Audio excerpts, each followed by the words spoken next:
Hi friends, പുതിയൊരു സ്റ്റോറിയിലേക്ക് എല്ലാവർക്കും സ്വാഗതം. അങ്ങനെ അലീനയ്ക്ക് ഇന്ന് കൂട്ട നമ്മുടെ കൃഷ്ണമോളായിരിക്കും കേട്ടോ. മനു ആണെങ്കിൽ തിരികെ വീട്ടിൽ പോയിട്ടുണ്ടായിരിക്കുവേ. അങ്ങനെ മനു ആണെങ്കിൽ ആ ദേഷ്യമൊക്കെ ഉള്ളിൽ അടക്കി വെച്ചുകൊണ്ടായിരിക്കും വീട്ടിലേക്ക് കയറി വന്നത്. വീട്ടിൽ വന്ന ഉടനെ തന്നെ ഹരിയെ പഞ്ഞിക്കിടുന്നുണ്ട് കേട്ടോ.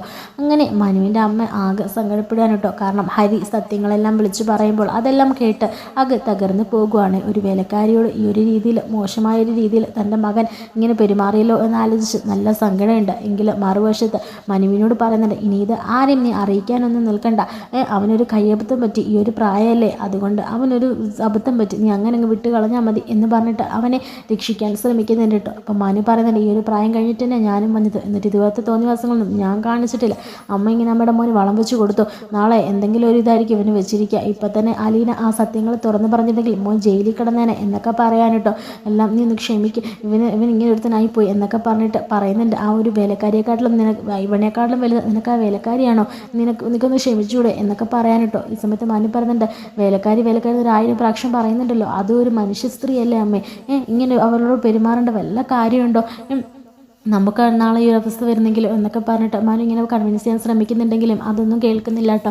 അങ്ങനെ ഹരീനെ പ്രൊട്ടക്റ്റ് ചെയ്യാൻ ശ്രമിക്കുകയാണ്. പിന്നീട് കാണിക്കുന്നതാണെങ്കിൽ കൃഷ്ണമോളും ദാലീനയും നല്ല സംസാരിയായിരിക്കും കേട്ടോ. വർത്താനമൊക്കെ പറഞ്ഞ് അവരിങ്ങനെ ഇരിക്കുകയാണ്. അങ്ങനെ ഫുഡൊക്കെ കഴിക്കുകയാണ് കേട്ടോ. അങ്ങനെ രണ്ടുപേരും ഉറങ്ങുകയാണ് കേട്ടോ. ഈ സമയത്തായിരിക്കും വാതിൽക്കൽ ഒരാൾ വന്നിങ്ങനെ ഡോറ് തുറക്കുകയാണ്. സമയത്ത് ഡോറ് തുറന്ന് കൊടുക്കുമായിരിക്കും. അപ്പോൾ വന്ന് നോക്കുമ്പോൾ രണ്ടുപേരും നല്ല ഉറക്കമായിരിക്കും. പെട്ടെന്ന് റൂമിലേക്ക് കയറി വരണുണ്ട് കേട്ടോ. അങ്ങനെ റൂമിലേക്ക് വന്ന് കൃഷ്ണമോളെ ഉറക്കമാണോ എന്നിങ്ങനെ നോക്കുന്നുണ്ട്. അപ്പോൾ നല്ല ഉറക്കമായിരിക്കും. അങ്ങനെ നമ്മുടെ അലീനയുടെ അടുക്കിലേക്ക് വരികയാണ് കേട്ടോ. അങ്ങനെ അലീനയുടെ നെറ്റിയിൽ ഇങ്ങനെ തടവുകയാണ്. ആ സമയത്ത് അലീന ഒന്ന് പുഞ്ചിരിക്കുന്നുണ്ട് കേട്ടോ. ഉറക്കത്തിലായിരിക്കും കേട്ടോ. അങ്ങനെ അലീനയുടെ അടുക്കിൽ നിന്ന് ഒരുപാട് കാര്യങ്ങൾ സംസാരിക്കാൻ, മറ്റൊന്നുമല്ല എൻ്റെ മോളെ, നിന്നെ എനിക്ക് ചേർത്ത് പിടിക്കാൻ കഴിയുന്നില്ലല്ലോ, നീ എത്ര ദൂരത്താണ് എന്നിൽ നിന്നും എന്നൊക്കെ പറയാൻ കേട്ടോ. ഇത്രയും അടുത്തുനിന്നുണ്ടായിട്ട് പോലും എനിക്ക് നിന്നെ ഉറക്കൊന്ന് മോളെ എന്ന് വിളിക്കാനുള്ള സ്വാതന്ത്ര്യം പോലും ഇല്ലല്ലോ. അത് പല വിപത്തിനും അല്ലെ പല ഇതിനും കാരണമാകുമല്ലോ, പല കുടുംബങ്ങളും തകരാൻ കാരണമാകുമല്ലോ. അതുകൊണ്ട് മാത്രമാണ് എൻ്റെ മകളെ ഞാനിങ്ങനെ അകറ്റി നിർത്തുന്നത്. എൻ്റെ മകൾക്ക് ഈ ഒരു ഇത് സംഭവിച്ചത് എനിക്ക് വല്ലാതെ വേദനിക്കുന്നുണ്ട്. ഈശ്വരൻ പെട്ടെന്ന് നിനക്ക് ഇത് ഭേദമാക്കി തരും, വിഷമിക്കേണ്ട എന്നൊക്കെ പറയാനുണ്ടോ. അമ്മയുടെ സൗന്ദര്യം നല്ല രീതിയിൽ തന്നെ എൻ്റെ കുട്ടിക്ക് കിട്ടിയിട്ടുണ്ട് എന്നൊക്കെ പറയാണ്. ആ ഒരു അമ്മയുടെ സ്നേഹം നിനക്ക് കിട്ടാതെ പോയല്ലോ എന്നൊക്കെ പറഞ്ഞ് ആശ്വസിപ്പിക്കാനൊക്കെ ശ്രമിക്കുന്നുണ്ട് കേട്ടോ. അങ്ങനെ ഒരുപാട് കാര്യങ്ങൾ അവരുടെ പാസ്റ്റും കാര്യങ്ങളൊക്കെ ഇങ്ങനെ സംസാരിക്കാൻ കേട്ടോ. ഈ സമയത്ത് പെട്ടെന്ന് അലീന കണ്ണു തുറക്കാണ് അച്ഛാന്ന് വിളിച്ചുകൊണ്ട്. ആ സമയത്തായിരിക്കും അലീന മനസ്സിലാക്കുന്നത് തൻ്റെ സ്വപ്നം കണ്ടതാണെന്ന്. അപ്പോൾ അലീന തൻ്റെ അച്ഛൻ്റെ മുഖമൊക്കെ ഒരു മിന്നായം പോലെ കാണാനിട്ടോ. അങ്ങനെ അച്ഛൻ തൻ്റെ അടുക്കൽ വന്നതാണെന്നും സംസാരിച്ചതാണെന്നും ഒക്കെ അലീനയ്ക്ക് തോന്നുകയാണ്. അലീന ഒരു സ്വപ്നം കണ്ടതായിരിക്കും കേട്ടോ. അലീനയ്ക്ക് ആകെ സങ്കടം വരികയാണ് കേട്ടോ. തൻ്റെ അമ്മേനെ ഞാൻ കണ്ടു, പക്ഷേ ആ അമ്മേനെ ഒന്ന് അമ്മയെന്ന് വിളിക്കാനുള്ളൊരിത് എനിക്കില്ലല്ലോ, ഇല്ലാതെ പോയല്ലോ ഈശ്വര, ഞാൻ എന്ത് തെറ്റ് ചെയ്തിട്ടാണ് ഇങ്ങനെയൊക്കെ ആയി തീർന്നത് എന്നൊക്കെ പറയാൻ കേട്ടോ. തൊട്ടടുത്തുണ്ടായിട്ടും എൻ്റെ അമ്മേനെ ഒന്ന് ചേർത്ത് പിടിക്കാനോ, എൻ്റെ സഹോദരങ്ങളെ ഒന്ന് ചേർത്ത് പിടിക്കാനോ, അവരുടെ ഒപ്പം സന്തോഷത്തോടെ ജീവിക്കാനോ എനിക്ക് സാധിക്കുന്നില്ലല്ലോ എന്നൊക്കെ പറഞ്ഞ് ആകെ സങ്കടപ്പെടുകയാണ് കേട്ടോ. ഇപ്പോൾ ഇതാ എൻ്റെ അച്ഛൻ എൻ്റെ അടുക്കലേക്ക് വന്നു, പക്ഷെ അച്ഛൻ എവിടെയാണെന്നോ എന്താണെന്നോ ഒന്നും എനിക്കറിയില്ലല്ലോ. ആ ഒരു ആളെ കൂടെ എനിക്ക് കാണണമെന്നും അതുപോലെ തന്നെ ഒന്ന് അടുത്തിരിക്കണമെന്നൊക്കെ എനിക്ക് ആഗ്രഹമുണ്ട് എന്നൊക്കെ പറയാൻ കേട്ടോ. ആ ഒരു സമയത്ത് എനിക്ക് പെട്ടെന്ന് വേദന ഇങ്ങനെ വരികയാണ്. അങ്ങനെ വേദന എടുക്കുമ്പോൾ ഇങ്ങനെ വയറിലേക്ക് ഇങ്ങനെ കൈ വെച്ചിട്ട് കരയുന്നൊക്കെ ഉണ്ട് കേട്ടോ. അങ്ങനെ പെട്ടെന്ന് കൃഷ്ണമോൾ എണീക്കുന്നുണ്ട്. എന്താ ചേച്ചി, എന്താ പറ്റി എന്ന് പറയുമ്പോൾ ഒന്നുമില്ല, ഞാനേ ഒരു സ്വപ്നം കണ്ടതാണ്. സ്വപ്നം കണ്ടെന്നോ, എന്ത് സ്വപ്നമാണ് കണ്ടത്? അത് പിന്നെ എന്ന് പറയുമ്പോൾ എന്താ സ്വപ്നം കണ്ടേ, പറ ചേച്ചി എന്ന് പറയുമ്പോഴായിരിക്കും അത് എൻ്റെ അച്ഛൻ ഇവിടേക്ക് വന്നതായിട്ടാണ് സ്വപ്നം കണ്ടത്. അച്ഛനോ? ചേച്ചിക്ക് അച്ഛൻ എന്ന് ഇങ്ങനെ സംശയത്തോടെ ചോദിക്കുമ്പോഴത്തേക്കും ഞാൻ ഒരു അനാഥ തന്നെയാണ്, പക്ഷേ എനിക്ക് അച്ഛനമ്മ ഉണ്ടായിരുന്നല്ലോ, അവരെന്നെ ഉപേക്ഷിച്ചതാവാം, എന്നെ ഇനി നോക്കാൻ പറ്റില്ല എന്നോ അല്ലെങ്കിൽ വേറെ എന്തെങ്കിലും കാരണങ്ങളുണ്ടാവും, അവർ രണ്ടുപേരും എന്നെ ഉപേക്ഷിച്ചതാവാം, അതുകൊണ്ടായിരിക്കും ഞാനിങ്ങനെ അനാഥയായിട്ട് ജീവിക്കുന്നത്. പക്ഷേ ഒരു അച്ഛൻ ഇവിടെ ജീവിച്ചിരിപ്പുണ്ടല്ലോ.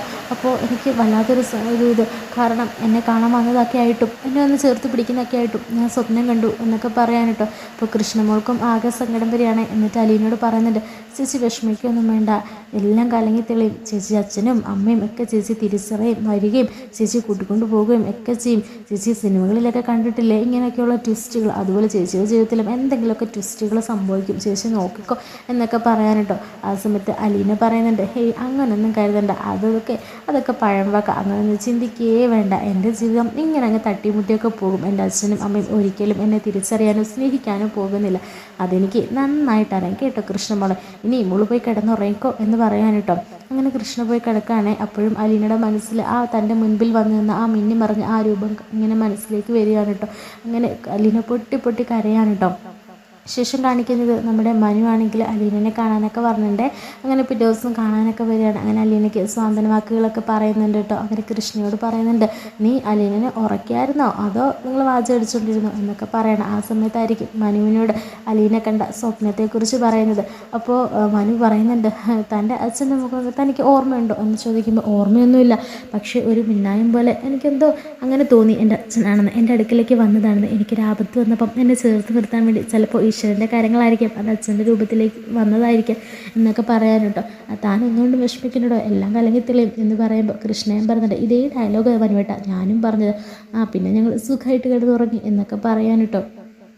ശേഷം നമ്മുടെ വീട്ടിലേക്ക് ചെന്നിട്ട് എന്തുണ്ടെന്നൊക്കെ ഇങ്ങനെ അലീന ചോദിക്കുന്നുണ്ട്.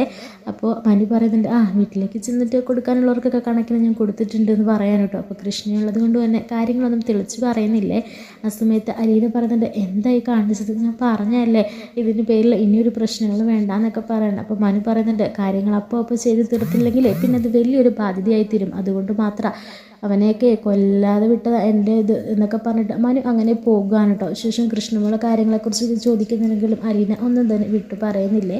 അങ്ങനെ പിന്നീട് കാണിക്കുന്നത് വൈജയന്തി ആണെങ്കിൽ ബാലചന്ദ്രൻ ആ ഒരു അലീനയോട് കാണിക്കുന്ന ആ ഒരു സ്നേഹം കരുതലൊന്നും ഇഷ്ടപ്പെടാതെ കലിയിളകി നിൽക്കാൻ കേട്ടോ.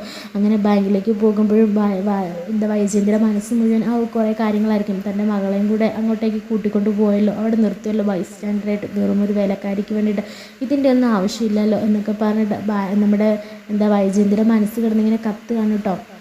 ഇതേ സമയത്തായിരിക്കും അവളുടെ അസുഖമൊക്കെ ഭേദമായിട്ട് ഒന്ന് വീട്ടിലേക്ക് വന്നാൽ മതിയായിരുന്നു. പണി ചെയ്ത മനുഷ്യൻ്റെ നടു ഒടിഞ്ഞു, ഉള്ള ഒരു ജോലിക്കാര്യങ്ങൾ പറഞ്ഞു വിട്ടു, ഇനി പൊരുതെ വിളിച്ചിട്ട് കിട്ടുന്നുമില്ല എന്നൊക്കെ പറയാൻ കേട്ടോ.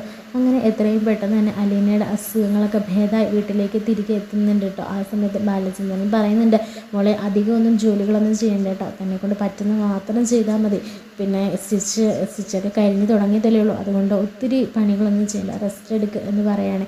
ഈ സമയത്ത് വൈജയന്തി ചോദിക്കുന്നുണ്ട്, ഇതേ ഈ വീട്ടിലെ പെൺകുട്ടിയൊന്നുമല്ല, ഒരു വേലക്കാരിയാണ്, ഇവളെ പണിയെടുക്കാൻ വേണ്ടിയിട്ട് ഇവിടെ കൊണ്ടുവന്ന, അല്ലാതെ മറ്റൊന്നിനുമല്ല. ബാലചന്ദ്രൻ അത് പലപ്പോഴും മറന്നു പോകുന്നു എന്നൊക്കെ പറയാൻ കേട്ടോ. ആ സമയത്ത് ബാലചന്ദ്രൻ പറയുന്നുണ്ട്, എൻ്റെ വൈജയന്തി അതൊക്കെ എനിക്ക് നന്നായിട്ട് അറിയാം, പക്ഷേ ഇപ്പോൾ ഞാനൊരു മനുഷ്യനായിട്ട് പെരുമാറിയെന്നേ ഉള്ളൂ, ഈ കുട്ടിക്ക് ഓപ്പറേഷനൊക്കെ കഴിഞ്ഞിട്ട് വന്നതല്ലേ, അപ്പോൾ ആ കുട്ടിയിട്ട് പണി ചെയ്യിപ്പിക്കുന്ന മോശമല്ലേ എന്ന് പറയുമ്പോൾ വൈജയന്തി പറയുന്നുണ്ട്, എന്നാൽ പണിയൊന്നും എടുക്കണ്ടെന്ന്, ഇവിടെ പാട്ടിന് പറഞ്ഞു വിടാം, എന്നിട്ട് നമുക്ക് പുതിയൊരു സെർവൻറ്റിനെ ഇവിടെ വെക്കാം എന്ന് പറയാണ്.